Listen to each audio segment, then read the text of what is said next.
Yo, what's going on YouTube? This is your boy Kamen Zero Spike back again once again. And today, people, today we're here for Bakuage Sentai Boonboomger episode 37, and this episode felt like a spy movie. Like there really wasn't a lot of Boonboomger action, really that much. It was just it just felt like a espionage spy movie, and it was dope. I loved it. We got clones in this movie. We got introduction to a new character in this movie, and we see it actually dealing with the ISA and their shenanigans and stuff like that, and the team coming together and finding out that the enemy is watching them and constantly monitoring them. And we see the trust between two best friends, the trust between two brothers, red and blue, man. One thing I do love Sashiro and Taya's dynamic. These two are real best friends. These guys are brothers. They literally said in this episode, yeah, man, I believe in him. I know he's not dead. I know he hasn't lost because I believe in him. That's so awesome. That's why I love this freaking team, man. The Boonboomgers they're real team. This is real family team dynamic. I love the Boonboomgers, man. This has to be my favorite Sentai. This has to go in the top 5 now. Oh man, this has to go in the top 5 now. It was top 10 off the rip, but now I don't know, man. But Boonboomger has really been hit after hit. It's had some ups and downs, but this series has been damn near perfect in my eyes. I'm just saying. But yeah, in this episode, we do see that we get a new auto monster in this episode, which is a picture. He's a camera, and he can take pictures of things, and he can clone whatever he pictured. And when he makes a clone of you, you're automatically kind of evil. So we get clones of we get clones of 4 of our Boonboomger. Taya and Sakito don't get cloned in this episode, but we start this episode off with a little glimpse into the future. We see Taya fighting Sashiro in the base while it's in lockdown mode. So we see in this episode that Taya is we see that, and then we see Taya kind of teaching everybody how to use the Boon Boon.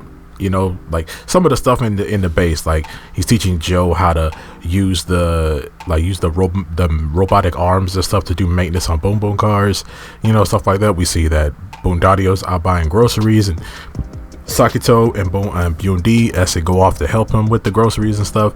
They're doing some doing some stuff and doing regular life type of stuff.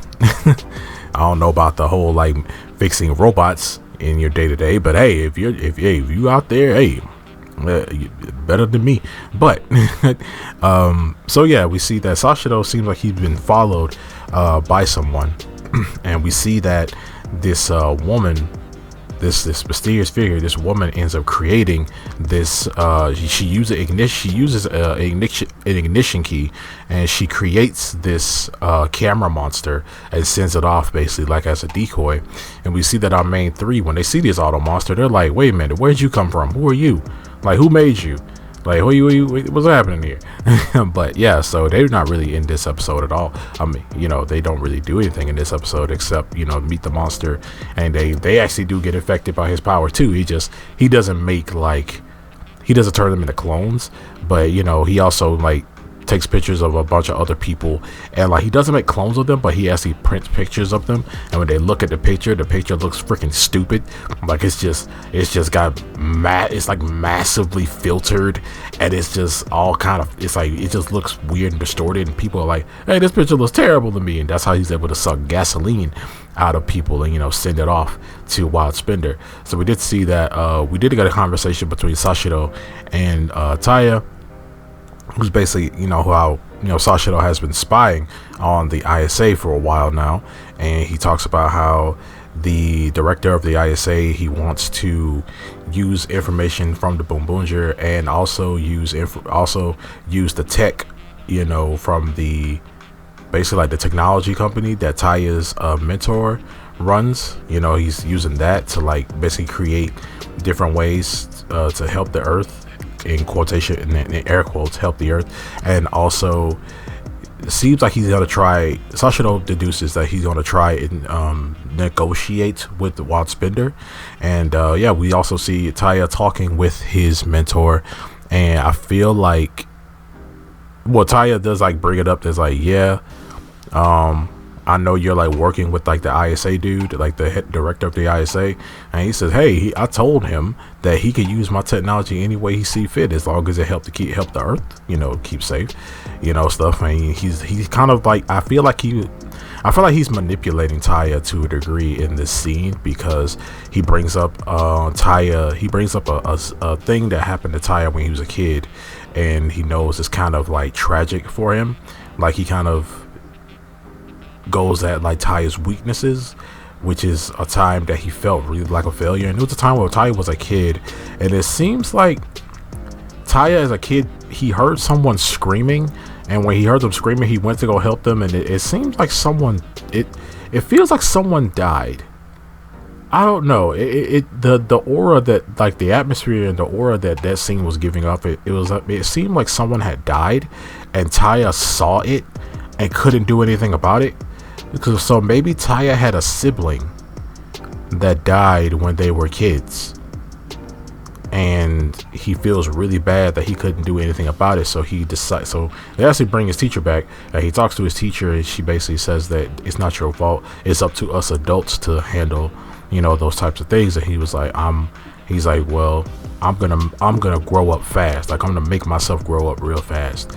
So I guess that's probably why Taya seems like he really didn't have a childhood. He probably did have a childhood, but after that tragic, after that trauma thing that he had, whatever it was, seems like it made him like wise up and try to force himself to grow up, so he can do something to protect the people that he cares about.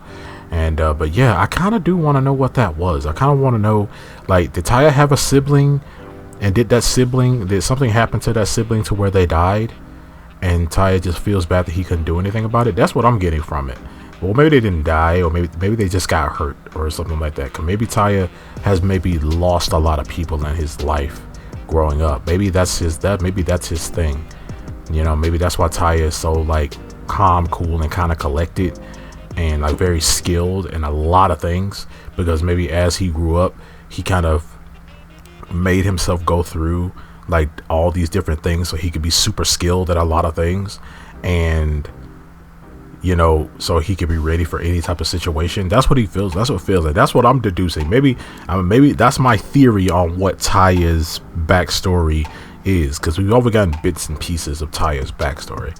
But yeah, all right. I'm rambling, but hey, let me know what you think about that. Like, let me know what you guys think about that. Like what is Taya's like past? Do you think he had like a tragic past, and that's why he is the way he is now? And maybe one of the reasons how he inherited all these bukus of money.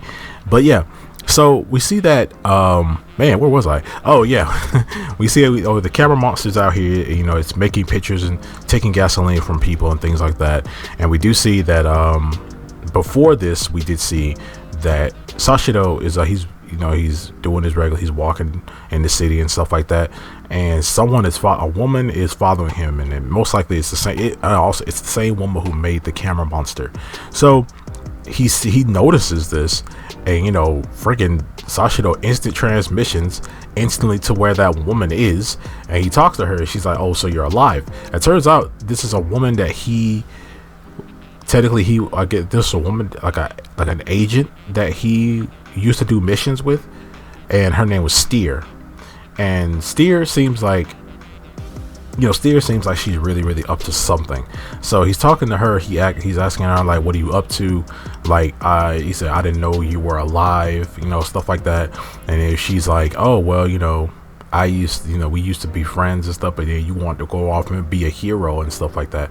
So it seems like they were probably partners, and then he probably quit to be a Boonboomger, and then she probably felt some type of way about it. But yeah, we see then after that they get intercepted by by the auto monster and some grunts, and then she ends up it seems like she ejected him with something, or like she just hit him, and she ends up capturing him.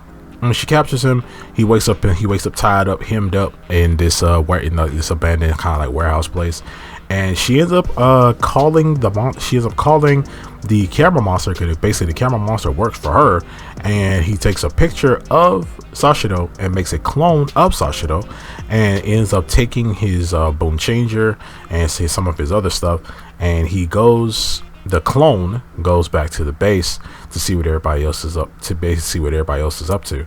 So she is like, she keeps him like hemmed up there, and yeah, so the clone basically going back to the base, and he sees that everybody's in there. He talks to everybody, but then like we see that Joe is kind of doing the robot thing, trying to get the hang of it, and then he asks where Boondario is, and then that's what set Taya off. We'll get to that later, but that's what made Taya like know that, oh, that's not Sashiro.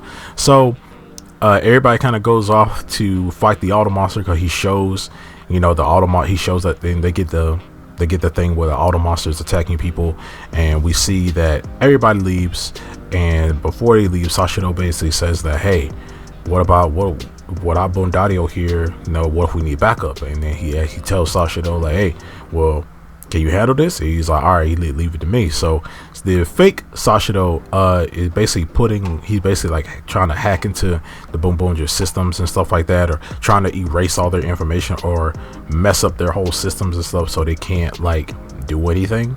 And we go back to our 3 other Boonboomger, which is Joe, Gemba, and Mira. They end up intercepting the auto monster after he sucked a bunch of gas line off of people, and they start fighting him. And then, but after that, he ends up taking a picture of them after they do their finishing attack, taking down all the grunts, and he ends up making 3 clones of them. So they end up fighting themselves and kind of having a hard time, well, except Gemba. But that's when Sakito comes in. He sees like, oh, there's a lot of chaos going on over here, and he ends up running in to helping the rest of the team. So that's when we go back to clone Sashiro, and he's kind of going through the systems and all this stuff trying to get in, but for some reason like everything just turns back to normal. Like, the backup system gets activated because Taya says that, oh, Sashiro, he planned for stuff like this, he put stuff like that in the system so we couldn't get hacked. So he asks clone Sashiro like, who are you? Like, who are you? I don't know. And like Sashiro, and then fake Sashiro is like, he's like, how could you ask me that? Like, what are you talking about? Are you tired? And he's like, yeah. He's like, how do you know I'm a fake? And he's like, your eyes. Like when you walked in earlier and talked to us, you like, your eyes, I felt nothing from your eyes. And also Sashiro wouldn't ask where Boondario is because he's an information broker. He knows where everybody is at all times. So he would automatically know where Boondario is. So who are you? So they end up getting into like a big old fight, which is really cool. We see fake Sashiro says that, yeah, while the systems is still going haywire, he says that, hey, I put a logic bomb in your system so you can't call any boom boom cards and you can't transform into into Boon Red. And then Taya proves that, hey man, I don't need to transform to fight. I don't need to transform to beat you. And he also fake Sashiro never tried to transform. I mean, I guess that same like messed up system would also work on him, because like they all use the same changers, so it would, and yeah, they all basically use the same changer system. So basically, I feel like he possibly couldn't transform, but then the other 4 were still transformed. Whatever. But yeah, so he never tried to transform, but we get a nice, cool, fight between Taya and fake Sashiro, and it was actually pretty dope. The choreography was really good. The sword work and all that cool stuff was really good too. And we do see that there's like a part 1 and a part 2 to this fight. And we either see Taya, who ends up, while he's fighting fake Sashiro, we see that real Sashiro has found a way to break out of the binds that old girl has put Steer has put him in, and he ends up fighting her, and it feels like a spy movie because she pulls out a real blick and she's like shooting at him, and then he has to hide and dodge and all this stuff. And that's when we get the whole like how do you know how do you know he's not already dead? And then we get the whole thing of, I know he's not dead, I know he's not gone because I believe in him. And then that's when both of them end up defeating their prospective opponents. We see that Sashiro ends up tying up Steer, and he ends up tying up Steer, and then Steer's like, why do you side with them? They're all dangerous. And he's like, well, that means steering the wheel together is the best way. So he leaves her there. He leaves her there. Most likely she's gonna know how to get out, because they're the same level of spy. So he leaves her there, and we see that Taya ends up defeating fake Sashiro. So after that, the systems and everything have already been put back online, and then that's when the both of them end up meeting up with the rest of the Boonboomger, and they're fighting their clone selves and the auto monster. And then that's when they're both blue and red, they come in, they transform their champion forms, and they end up defeating all the clones. And that's when they also end up defeating the camera monster. Well, Sashiro, that he gets his moment in the whole champion form thing, the whole champion finisher thing, and he ends up defeating her. And that's when we get our mecha fight. After we get the mecha fight, that's when the kid, they end up breaking the camera monster's lens, so he can't take any more pictures, accurate pictures, and to make clones. So they end up defeating him. And after they defeat him, we see that Steer, she's looking at the mech from far. She basically ends up leaving her mic, her microphone device there, destroys it. And we see someone in the background, blurred out, they're super blurred out, but someone's staring at her from the background, and they basically tell the head ISA guy the girl was a failure. So yeah, so she ends up disappearing. I do think we're gonna see her again. I feel like Steer is gonna be sort of maybe an important character, because you don't just introduce somebody from Sashiro's past like that and only have them be in one episode. I feel like we're gonna see her at least 2 or 3 more times. I don't know. I just feel that because the rest of the team has to meet her. I'm just saying, the rest of the team has to meet this chick. But yeah, so obviously Sashiro does kind of tell everybody else. They kind of tell everybody what happened, off screen, but they still tell everybody. And then that's when everybody kind of gets the happy end and stuff, and they do deduce that we are being watched, the enemy is watching us. And we see that the director of the ISA, like they said, he is watching everything, and most likely he's going to send in somebody else or do something else later on down the line. And then we get the preview for next week's episode, which is going to be the introduction to Grants, and also the introduction to another Yadukar. But I think he has a different name, but it's still Yadukar, but he has mohawk flame hair and shades. It's gonna be weird. I feel like is this guy our next general? That's gonna be is he? Because it seems like he's gonna arrive at the same time Gantz is, and it seems like also we're gonna get the return of the guitar auto monster. But yeah, we'll cross that bridge when we get to it. But other than that, this episode was fantastic. I love this episode, man. This episode is really, really good. I'm really looking forward to seeing what happens next. But yeah, guys, what do you think? The ISA has more, in store. What do you think? Do you think Taya's mentor is manipulating him in some type of way by picking at his past and stuff? What do you think about Taya's past? Do you think he had a sibling that probably died and something like that, or some tragic event happened to him which led to him being the way he is? You guys let me know down in the comment section below. But with that being said, I'm gonna see you guys next time. Make sure to like, share, subscribe, hit that notification bell. As I always say, stay henshin.